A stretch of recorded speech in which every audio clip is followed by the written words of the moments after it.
সনাতন সংস্কৃতির ধারক এবং বাহক এবং ভক্তি আন্দোলনের পীঠস্থান ছিল। মাঝে বাংলা কিছুটা ডিরেল্ড হয়েছিল বামপন্থীদের দ্বারা। এই এখন দেখতে পাচ্ছেন না, অল্প বিদ্যা ভয়ঙ্করী, ফুটবল খেলা, গীতা পাঠের চেয়ে ফুটবল খেলা ভালো যারা বলছেন তারা ওই বামপন্থী প্রোডাক্ট আর কি। এখন বাংলা সঠিক পথে যাবে, আজকে থেকে শুরু হচ্ছে সঠিক পথে যাওয়া।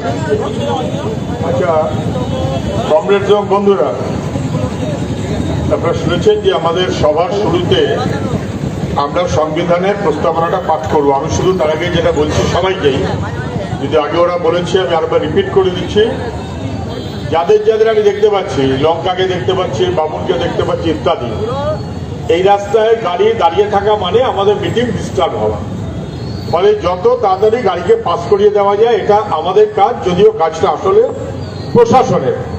প্রশাসনের যদি কেউ থেকে থাকেন তাকে বলবো ওই একদিক করে ছেড়ে দিয়ে যেভাবে রাস্তা আপনারা ট্যাকেল করেন সেটা আপনাদের কাজের মধ্যে পড়ে। আর যদি কোনো অসুবিধে হয়েও যায় কেউ নিজের মতো করে কোথাও আটকাবেন না। আমি আবার বলে দিচ্ছি, প্রত্যেকে নিজেরা ভলান্টিয়ারের মতন করে চলুন। অনেক অর্জের মধ্যে আমরা চলতে আমরা পারি। মিটিংটা যেখানে হবার কথা ছিল সেখানে পারমিশন ওরা দিল না, এখানে আমাদের করতে হবে কেন? আরো বেশি লোক তো জমবার কথা।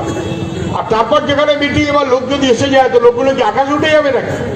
লোক থাকবে, গাড়িও চলবে। এই দুটোর ব্যবস্থা করার জন্য প্রশাসন, আমাদের যারা সিনিয়র আছে উদয়ন ইত্যাদি, তবে দেখে নাও রাস্তায় যেন গাড়ি না আটকে যায়, পাস করিয়ে দেবে। এক, দুই, আমাদের আজকে প্রথমে প্রস্তাবনাটা পাঠ করানো হবে। সেইটা করার আগে আমি শুধু দুটো কথা বলছি। গীতাকে পাঠ করবেন, চণ্ডীকে পাঠ করবেন, মুখ্যমন্ত্রী বিষ্ণু মাতা পাঠও করতে পারেন, সেটা ওদের ব্যাপার। মানুষ তার বিশ্বাস অনুযায়ী চলে,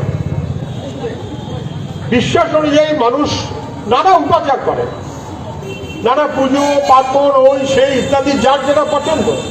কারুর কম পছন্দ, কারুর বেশি পছন্দ, আবার কারুর আমার মতন আছে যা পছন্দ না, আবার কারুর আরেকজনের মতন আছে ফুল পছন্দ। এটা মানুষের যার যার নিজস্ব অভিরুচি, বিশ্বাস এবং অধিকার।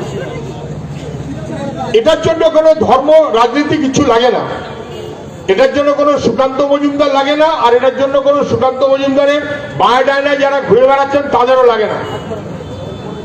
1.5 পয়সার খদ্দের আজকে একটু আগে বলেছে যে যারা লিখছেন গীতা পাঠের চাইতে ফুটবল খেলা ভালো তারা বামপন্থী।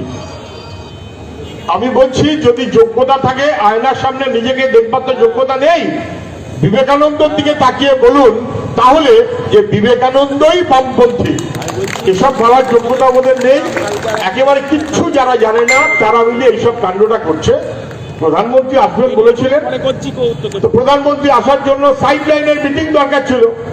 কদিন আগে দিল্লিতে সাইড লাইনের মিটিং হয়ে গেছে, তাহলে আর প্রধানমন্ত্রী আসার দরকার হয়নি। ফলে প্রধানমন্ত্রী সহ সব মিলিয়ে একটা এমন কিছু কাণ্ড কারখানা করছেন যাতে মনে হচ্ছে যে কারুর মনের বিশ্বাসটাকে টেনে হিঁচড়ে লাফি মারতে মারতে রাস্তায় নিয়ে আসতে হবে। কেন? যার বিশ্বাস তিনি পড়বেন, যার বিশ্বাস তিনি পড়বেন না।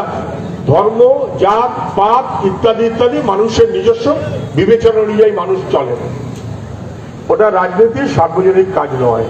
সার্বজনীন ভাবে গোটা ভারতবর্ষ আইন সিদ্ধভাবে সংবিধানগত ভাবে যে জিনিসটার পাঠ আমাদের সবার করা উচিত, আপনার আগে বহুবার প্রস্তাব দিয়েছি।